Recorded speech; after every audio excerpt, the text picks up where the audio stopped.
Yes everybody, it's Dave and welcome back to a brand new video. Today we are back with some more Football Manager 2019. I know it's been a week since I uploaded the Wolves Youth Academy Challenge.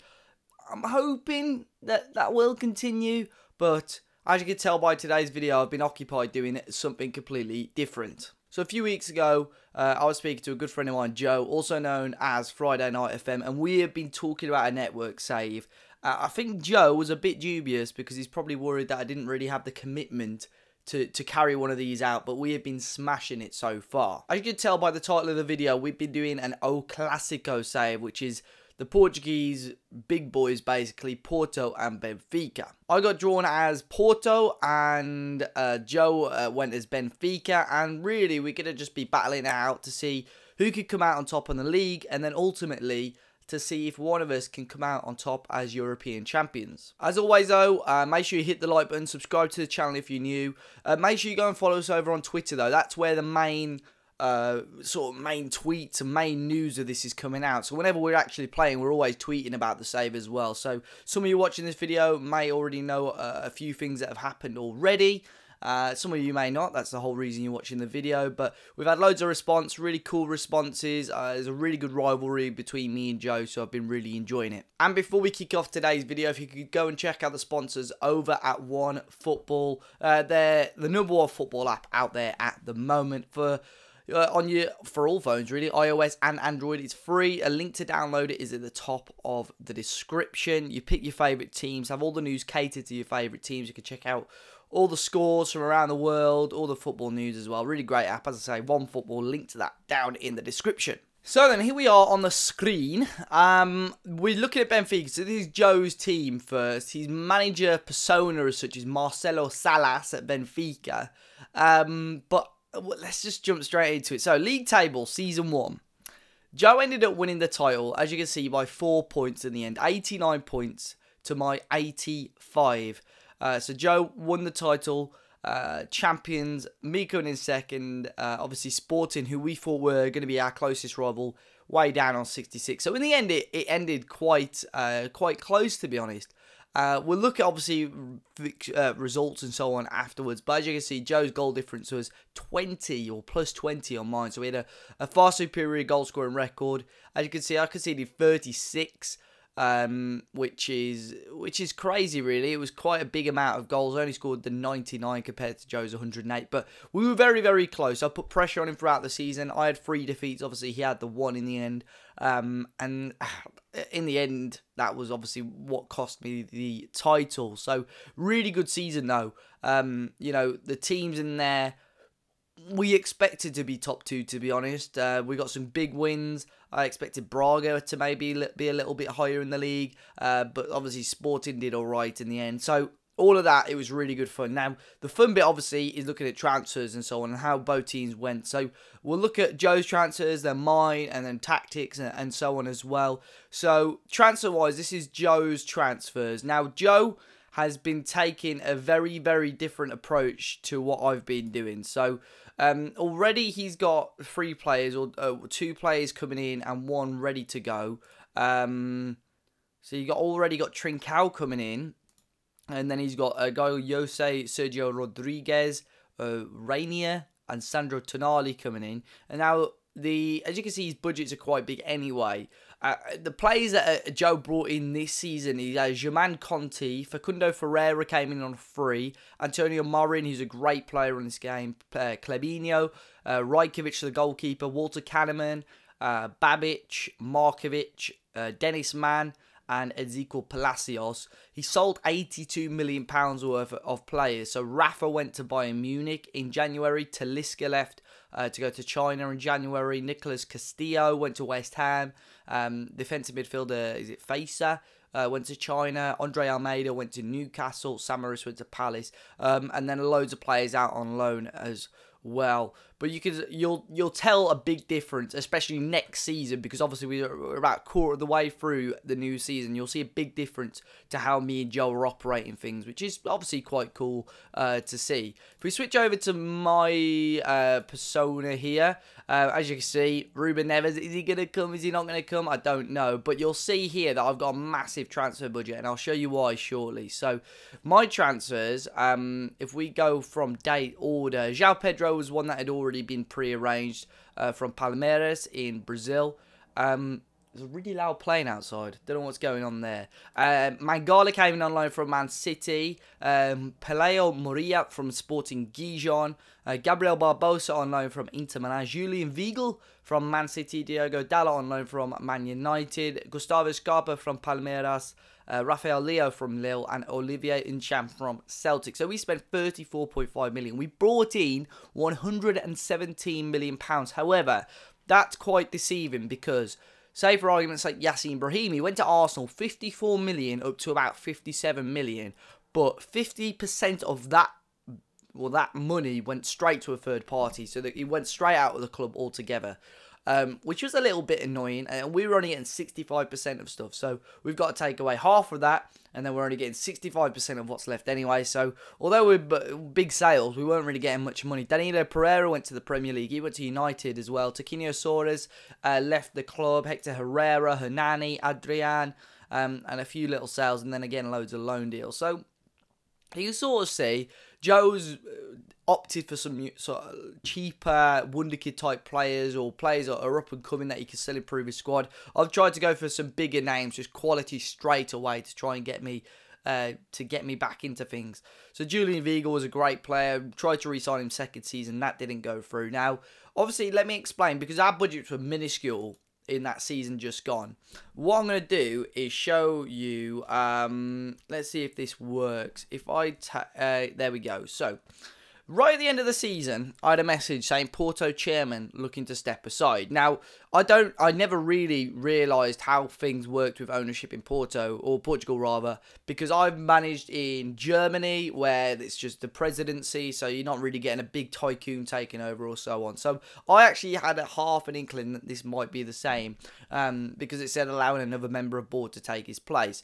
So we had that. That was right at the end of the season. Then a couple of days later, we had tycoonised Porto. So we had a mystery foreign tycoon is looking to completely buy out the club. So I was there, okay, this could be interesting. And then the day after, Porto promised takeover bounty. So it was the English investor Craig Powell, and he said £311 million for new players. So they were having a big one. And then it's Porto counting the money. So we had a successful takeover. Joe was joking with me, saying something about, obviously, what if I got sacked. But fortunately, I didn't. Obviously, lifted the transfer embargo, and we got about £68 million, which obviously I was hoping for a little bit more, but nevertheless, it's way more than what we were getting. Now, really happy with that. Obviously, that is going to allow me in Season 2 to make some big signings. Obviously, you'll have to wait and see that Season 2. So, things are hotting up already quite a lot. So, we'll stick with me. I'll show you the tactic that I was rocking for the majority of the season. So, I've been playing quite a basic 4-2-3-1. It's got some gegenpress, let's say, I don't know, a gegenpress style to it as such, because we press, we play a high line and so on. That's caught us out a few times, so I think that that is something that we have looked at. Whenever I've played Joe or the bigger teams, I tended to drop the attacking midfielder into the middle three, just to pack out the midfield a little bit more, and that seemed to have worked, which I'll show you shortly. So that was the main way that we were playing. There was a couple of times where I'd be playing the two up front rather than just the one up front. And then, to be fair, at the start of the season, I was trying something like this. Either a 5-3-2 or a 5-3-1-1. It didn't work. It did not work at all, to be honest. So, it's something I may revisit, but I wanted to try something different. But yeah, it did. We were winning games as such, but we just weren't creating the chances. And I changed to the gegenpress, or this 4-2-3-1 straight away, and we was winning games like 4 or 5-0. So I knew it had a positive impact on things.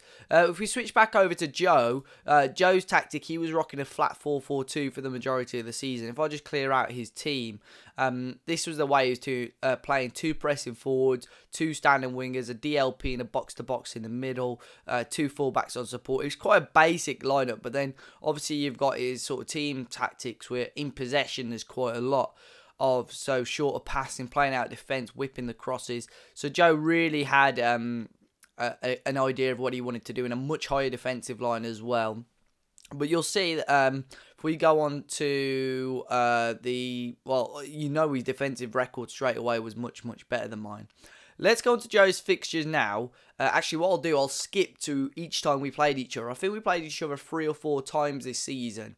So there's plenty of opportunities for us to come up against each other. So let's jump into those now. So the first game between me and Joe, Joe got a 4-2 win. This was in the league. Obviously, I'd already dropped a number of points at this point, and Joe was well clear. And this obviously made it even worse. And arguably, this is, although it started December, this is where Joe sort of had a hand on the title already. He got a very comfortable 4-2 win. He was 2-0 up straight away. Gedson Fernandes, who has been a beast for him. We'll have a look at him. And Nicolas Castillo with the goals. Eder Militao, who was great for me as well. Got one back. Zivkovic made it 3-1. We made it 3-2, and then Castillo put the game to bed. So that was game 1. So game 2, we played each other in the cup. It was the semi-final of the Taça de Portugal, which was similar to the FA Cup as such. I actually got a 3-1 win. Now, Joe with the cup games rotated a lot. So at this point, I was in his head. I got Quintero, Corona, and Marega. Zivkovic grabbed a goal in between that, and I was in his head. Joe didn't like that at all. It was a great win for me. I was in his head that much that in the league, we absolutely destroyed him. 6-1. And all of a sudden, I thought, you know what? He's going to bottle the title. I was thinking Joe is falling apart again. I thought this was mine. Gabby goal with 2 goals. Otavio, Musa Marega, Abubakar, and Vigo with the goals. João Felix got a late one for him. But because of his high line and we were pressing, I was playing balls over the top. The middle 3 were loving it. We were playing balls over the top. And you know what? A 6-1 win. Unbelievable. However, I know I was in his head. He was in my head then. He was paying rent in my head because he switched it up. Got the win in the cup against me to turn it around, win on away goals. I was rustled because I did not think you could have away goals in the semi-final of a domestic cup. And he did. Antonio Marin Brace got him through to the final, knocked me out.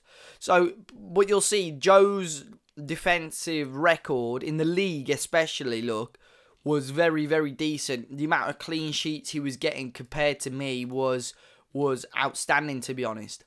You'll see there he had a couple of Champions League games. If I jump over to competitions, this is how Joe got on. Obviously, winning the league. Won the Taça de Portugal in the end. Champions League, he got knocked out in the first round. He came very, very close against Barcelona. He didn't do very bad at all. Knocked out in the semi-final by Sporting of the Portuguese League Cup. We'll have a look at that in a minute as well. Gedson Fernandes was his top goal scorer. He seems to be, he's on the thumb now, so you know he's been a big player. He was amazing for Joe. 34.5 million valued already at 20 years of age. This is the end of season 1. 18 goals in the league as a box-to-box midfielder. He was unbelievable. Long shots at just 12. He was banging them in. Really, really good player. 7.94 average rating, which is very, very strong indeed. But yeah, fantastic player for him. Overall, though, his top goal scorer is Facundo Ferreira, who he brought in, as we say, on a free from Shakhtar, who bagged 16 goals, to be fair. 26 in all comps. So not a bad return from him, but I'd assume he'd probably look to move him on. Zivkovic as well, great player. Bags of assists this season, 12 assists, and attribute-wise, he's a fantastic player. So, all in all, I'd probably say for Joe, it was a very successful season. He got the league. We weren't expecting to pull up any trees in the Champions League, but he won the league, and that's what he would have wanted. Now, for me, if we quickly look at we'll look at competitions first. Obviously, runner-up in the league, Musa Marega, 23 goals. Champions League, I was knocked out in the group stage. I will show you the group stage, though, because Valencia, by the way, won the Champions League overall. A bit strange. The group stages, as you can see here, Joe finished top in the group with Juve, Moscow, and Club Brugge. So I'd probably be expecting him to get out of that group. My group was a little bit more difficult. I had Monaco, Man City, Valencia, and unfortunately I was knocked out on head-to-head. I got a win against City, I believe, draw against Valencia and Monaco, and then lost to all 3 of them as well. So I was knocked out in the end. Joe got obviously further than me in that. Taça de Portugal, I lost out to obviously Joe. in those 2 legs. League Cup, a runner-up against Sporting, so we bottled that, but we did win the Community Shield or whatever, the Super Tacker just. So I did get a little bit of silverware on my debut season, fortunately, but you can see I was just second fiddle to Joe all throughout the season. All throughout the season, it was really, really annoying. My best players, obviously, Musa Marega, 29 goals in all comps in the end, 23 of those in the league.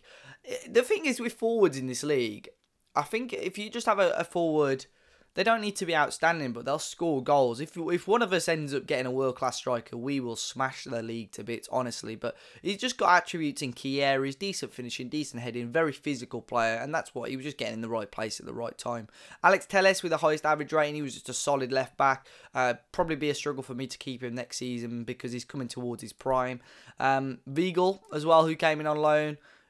Great player, very, very solid. A good number of assists as well. 1 or 2 of his assists have been fantastic. But overall, I've enjoyed this team. It's really, really enjoyable so far. Best average ratings, you can see Militao, who's just a player who's just solid all over the park, really. You're going to try and play him more as a centre-half, but he was grabbing loads of goals, scored 10 for us this season. But both teams are really, really strong, and with this takeover, who knows? I'm really looking forward to it. But I hope that's all. If you guys feel that I've missed anything out, do let me know. But as I say, make sure you go and follow me and Joe both over on Twitter. That's where most of it will go down. We post about it daily, more or less. If you are new, make sure you hit the subscribe button. We will be doing a season review of these. I'll probably get Joe on the next one, to be honest. But if there's anything else that you want to know, let us know in the comment section down below, and I'll make sure I let you guys know. But until next time, enjoy the rest of your day, and I'll be back for season 2 of this very soon. Maybe get the wall save back up and running as soon as possible as well. But until then, guys, enjoy the rest of your day, and I'll see you all very, very soon.